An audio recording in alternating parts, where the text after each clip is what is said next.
So here's the story that's shaking up global politics right now. After Donald Trump's return to the White House, the US-India relationship, once a symbol of growing friendship, is suddenly on thin ice. Washington's gone full-on protectionist again.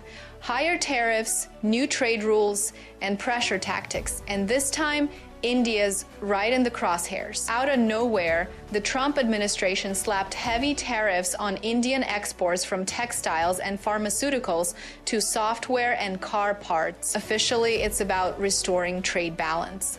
But behind the scenes, insiders say it's old-school arm twisting, trying to force India to ditch cheap Russian oil and start buying expensive American fuel instead. Here's the twist, though. Prime Minister Modi didn't fold. According to reports in the Hindu Business Line and Bloomberg, India's got its own plan.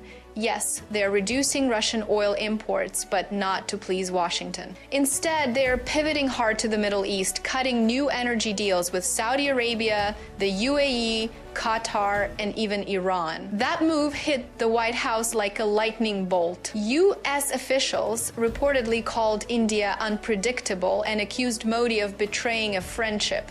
Trump, who once bragged about his great relationship with Modi, is said to be furious. And let's be honest, it's not just about oil. It's about power. India's showing it won't be bullied into choosing sides between the US and China. It wants its own lane, its own energy routes, its own strategy. Analysts are calling it the new oil divide. It's like a modern version of the Cold War, but this time, instead of nukes and tanks, it's pipelines and trade routes. According to Reuters, India's already in deep talks with Gulf nations to lock in long-term oil and gas deals. They're even planning massive new storage hubs on the Gujarat coast, a clear sign they're playing the long game. Meanwhile, Beijing's trying to get in on the action. The South China Morning Post says China's offered India a spot in a new energy corridor that cuts through Pakistan, a not-so-subtle jab at Washington's Indo-Pacific strategy. Inside the US, there's panic.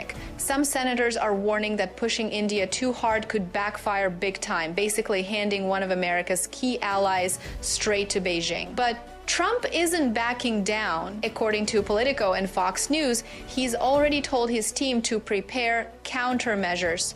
That could mean freezing trade benefits, cutting defense tech, or even slapping more restrictions on Indian banks. The State Department, though, is waving a red flag, saying that if the US goes too far, India might fully shift toward the Middle East and China. And here's the kicker in India. Modi's approval is soaring. People see this as a proud moment, a sign that India's done being told what to do by foreign powers. Analysts at Brookings put it best. The old playbook of pressure and deals doesn't work anymore. The world's changed, and India's making it clear that it's not a sidekick in someone else's story. It's writing its own. So yeah, while Washington fumes, New Delhi's playing chess, and this time the message is loud and clear. India's not choosing between East and West. It's choosing itself.